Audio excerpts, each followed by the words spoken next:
like darkness?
Welcome back, everyone. My name is Megas here, and as you can see, we're back here with more Dark Souls 3 again.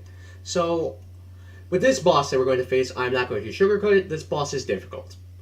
I've been saying this entire time. This boss will most likely, excuse my French here, kick my ass more than enough times to where the point where it would drive any normal sane person to just stop playing the game. So I'm going to just get rid of most of my items right here, or by that I mean just put them in the box.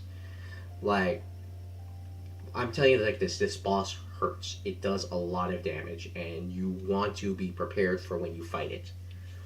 So, I'm keeping the Wardlock banner, and I'm going to keep the Cestus or Kestis, or whatever the hell you want to call it. I really don't care at this point.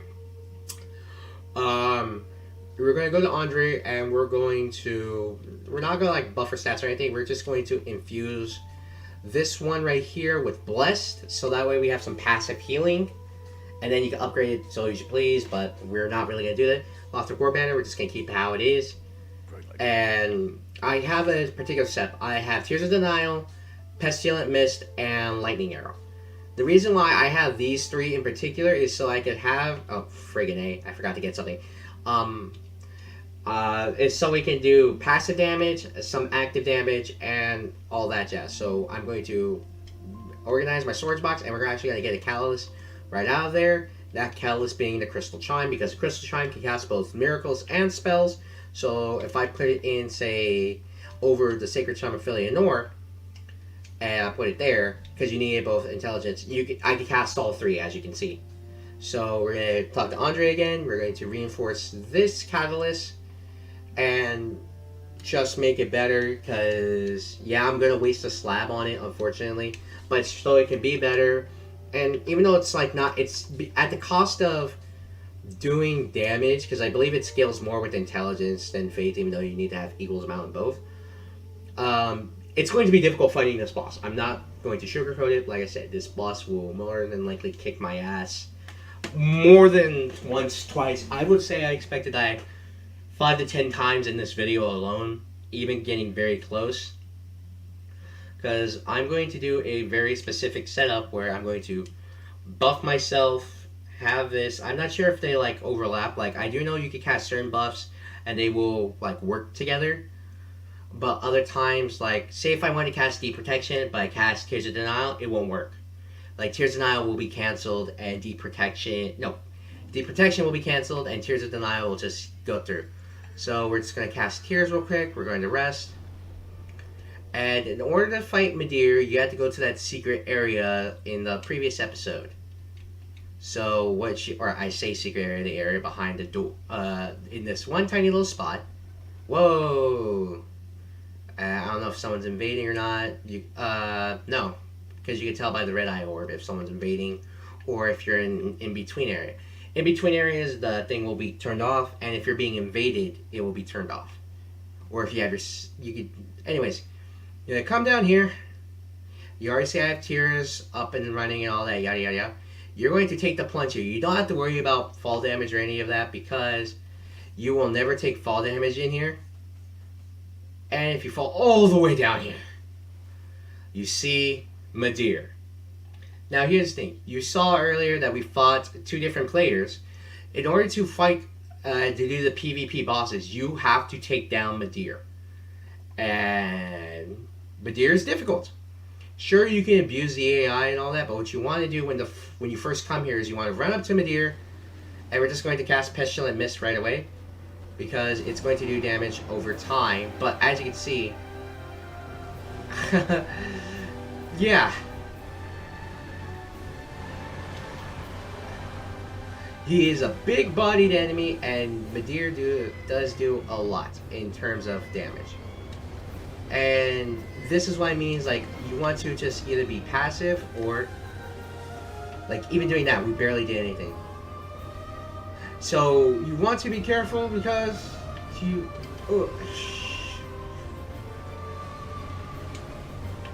yeah, he will do stuff like that. So, I'm just going to constantly be casting Pestilent Mist, like I said.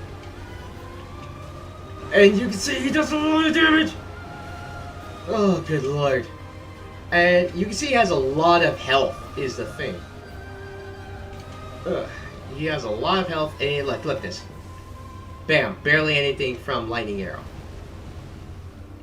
And here's the thing, we have been doing damage. Crap. Run. Pestilent Mist, we're gonna have him turn around. And nope, he didn't run. He didn't run into the Pestilent Mist. Okay, so this is one of his big F-off attacks, as in, this really hurts. But if you're lucky, you can actually get right here, and just, because it does take him quite a bit to get back into it, I would say. But this is why you have Pestilent Mist, or you have a better spell that will do damage. That being, like, the Great Sunlight Spear, or the, or you have a better catalyst. Right here. Oh. Ugh. Okay, so we're actually doing very good, but I'm not going to jinx myself because... yeah, he does this occasionally too. Run! Yeah, he will... Midir has a lot of health, he jumps around a lot, and he just occasionally will also say, screw you! Be careful of that. With that charge attack, he can, come in and just wreck your health more. Because I believe he can actually, like, swallow you with that attack. Which we got very lucky in defend against. Get away from here, because that's his big F-off explosion. Which, now I think about it, that's more for Code Vein. Maybe they're taking lessons. Oh gosh. Okay. Okay. This is his really big F-off laser attack. Okay. This is the one where I was thinking of, alright, he's going to need the rest afterward, because he consumes so much energy trying to do it. And you need to attack him, which you can. Which I believe doesn't really do much, unfortunately. And then he summons Affinity, or really the darkness within man. Oh god. Okay. I'm gonna cast this again. Just be right here. Ah, crap. I didn't do it. Okay, well, I need to regen my health, or really not my health. He does his fire attack, and he does it again. We're gonna do this again, try to catch him. Okay, so now he's mad again. His pattern will reset occasionally.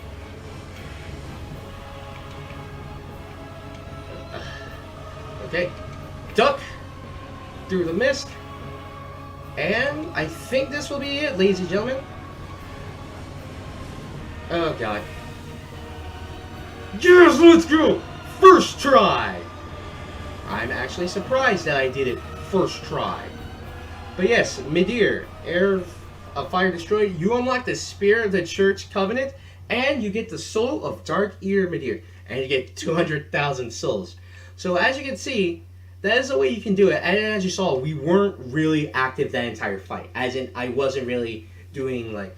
I was expecting here to run out of Pestilent Mist and just constantly start spamming Soul Arrow, or constantly spamming R1s and all that. But no, we actually got very, very lucky with that boss fight. So there's one other boss fight that we can do. But actually, after defeating Midir, as you saw, we unlocked a new covenant, Spears of the Church. That's basically the covenant that you saw in the last episode, where we could summon in players to fight.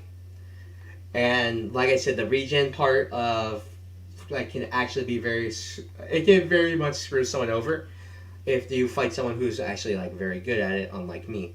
What we're actually going to do now is we're going to go back to the ringed inner city again, because if you do the side quest and defeat Midir before going up and facing the Spears of the Church, you can talk to Shira, whatever her name it is.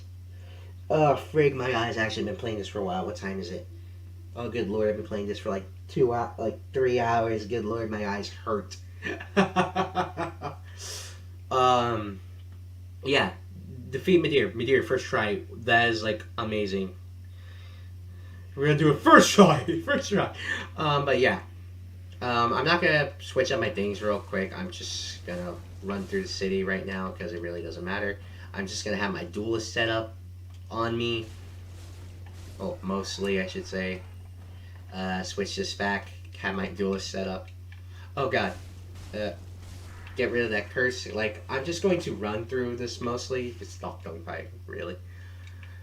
But I do want more souls. And I'll show off what Midir's soul gives you, because it's actually very, very, very, very cool. As in, like, you get two very cool weapons. You get a very cool spell, or you get a very cool katana. I do like the spell a lot. But the katana is also very cool because it allows you to be anime. And if you want to cosplay freaking Ichigo, you gotta get that one, even though it's more Bankai Ichigo than anything else. Watch Chase the Bro's video on that. Because he used to do a bunch of videos in the past where he would cosplay as certain characters and then take them like into arena, like how you wanted to play them. Or if you wanted to do them for invasions. So what I'm going to do is, unfortunately, I had to waste a bit of time here and wait for these freaking heralds to show up. Take that one out. Take you. Come on. I'll take that. Wait for the herald to show up here, the one that goes like all the way up here. I believe it's the one all the way down there. That one coming up. Oh my goodness, this freaking herald. Why are these heralds constantly trying to kill me? I swear. I swear. Please fall off. You didn't fall off. Run, run, run, run, run, run, run. Usually the heralds will like go back to... Oh, come on. You came further in. They usually just go back. Come on. Please go away. Look what. I'm pretty sure if I can see it, they can see me. And that's like... And he's there. Oh, come the frig on. Okay, okay. You know what? Screw this noise. I'm just gonna run. Screw this noise. Just run, just run, just run. Because I'm pretty sure if it's off screen, it just takes forever getting back. I'm pretty sure it wasn't even the one I needed to kill. Okay, well, apparently it's gone. But if, yeah, after defeating Midir, you can come back here and talk to Shira. Talk to her. My most humble thanks. 'Tis thanks to thee the dragon erred not from his vows. Please, take this, a final gift of thanks.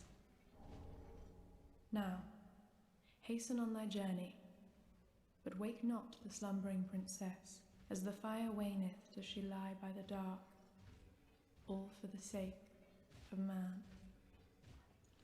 My humblest now as the... Okay, as you can see, we did that, but in order for us to quote-unquote complete the game, or at least complete the DLC, we need to wake Princess Philianor. And I don't believe it will like reset anything. Well, if you wake Princess Philianor before talking to Shira right there, she will actually get mad, and I think she won't actually talk to you. Because you broke the promise. But that's why I say you want to either defeat her, you want to defeat Midir, then come back and talk to her, and then you'll be good. Or technically, like, it really doesn't matter, because what we're about to do will kind of screw over the world because we're just gonna again teleport one more time. Except we're gonna teleport to the Church of Filianor and show off what happened after you defeat pretty much most of the bosses in this DLC. Now, I'm not sure how well this next boss goes. I'm actually going to look it up and will not show it off, but this next boss is really difficult because it does take a lot of effort because they are resistant to most of the damage that I do. But I'm actually going to switch up my build once again. Yeah, we're actually going back to the Pyromancer build here because, well, this next boss is difficult. I am not going to sugarcoat it because, like, even though I said Midir is difficult, I know what I'm doing, so that's why it wasn't as bad fighting it. But, yeah, we're going back with Chaos Vestige and all that. We're going to take these off, my dueling build, all that. Put back all the fire damage that we usually do. There it is, and there's the other one.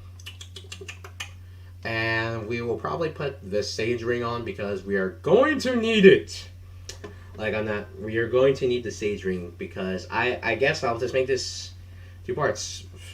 Freaking Midir and this next boss. But yeah, you come up to this area and you can't be invaded here. Which I was like, oh, thank goodness, because you're in a boss area technically. And you sit here high above, like, the ground. This is the Ring City, and it does look nice. Obviously it doesn't load everything in, but it loads in the general area, like you see the swamp area down there. But what you want to do is you want to come up here and open this door, because every time you open a door it has to be dramatic as you push open these giant gaping doors. As you can see, this is Princess Filianor. You can touch the Embrace shell and look at her. She says she's staying here by the Pit of Man, and she's doing it all for the sake of them, but we're going to touch that shell, even though it said don't wake her. I'm an idiot, though.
Welcome to the actual end of the world.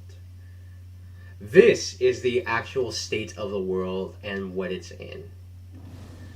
It is nothing but almost endless. Actually, it is pretty much endless pile of. Is this ash? Dust? I would just say sand, because look at it. So what we're going to do is I'm going to cast Tears of Denial real quick, because there's a weird thing right here. All right, there is a two mini bosses that you can fight here.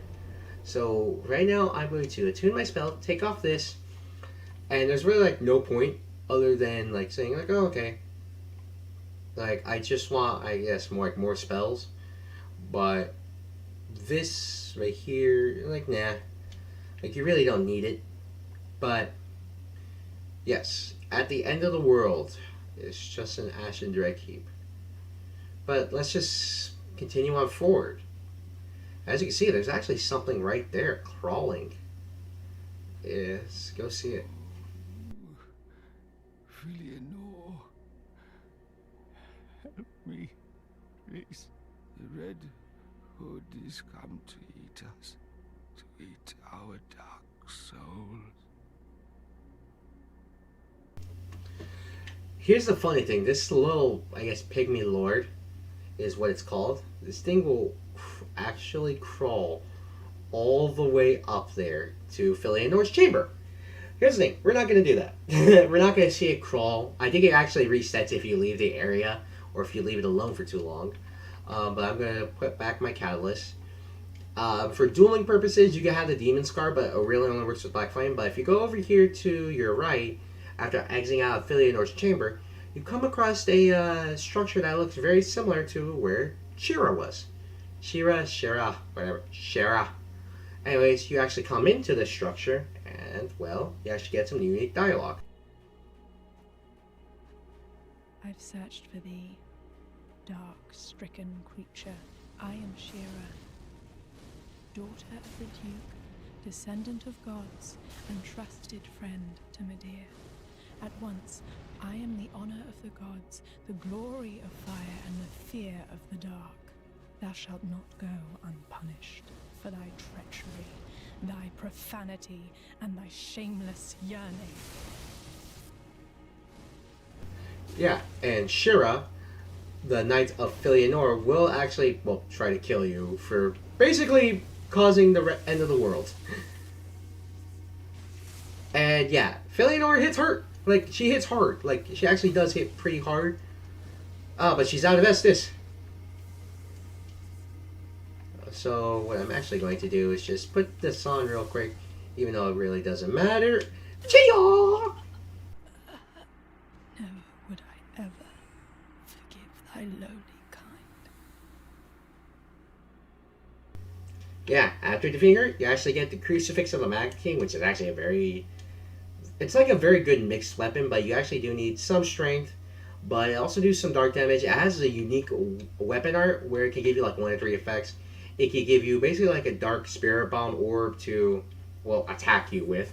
Or it can give you poise. Or it can give you the Dark Blade weapon buff on it. Which I think the Dark Blade weapon buff from the actual weapon does more damage overall. I don't believe, you have to be careful when you use it because it's completely random which one you get. But if you use the weapon art, I believe it will always do like a big knockback before applying whatever weapon you do to it. But anyways though, as you can see, there's also a knight here, a Ring City Knight with a pair dragon great swords, which are some of the biggest weapons in the game and has some of the biggest equipment loads because it's a dual weapon freaking dragon swords. Why is that not? It's awesome, but it's ridiculous like how the stat requirements. I believe like you have to pretty much be all strength, and it's stupid how much damage it does. But yeah, it's like I said, it's kind of like a mini boss in terms of an enemy. So bam, okay, should be one more. So we're gonna throw one more, and you want to and defeat it. Bam. Defeat it, you get a Titanite slab, and you get a Titanite chunk, but that was just from defeating it. Now, in order to actually get that weapon, you need to defeat the one basically back in the past, because this is the actual state of the world. Hey, where's the Pygmy Lord? Yeah, see, he reset. He was all the way over here, as you can tell by like the blood. But then, for some reason, it reset him to be over here, which is dumb. So, you know what? I think I'll leave the world... I think I'll leave it at that.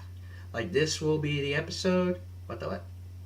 And then next part, we will take on the boss of this area. Because, yep, there's a boss. And pretty much like every other boss, it is difficult. To everyone, my name is Omega Zero. And I will catch you all later. Like darkness?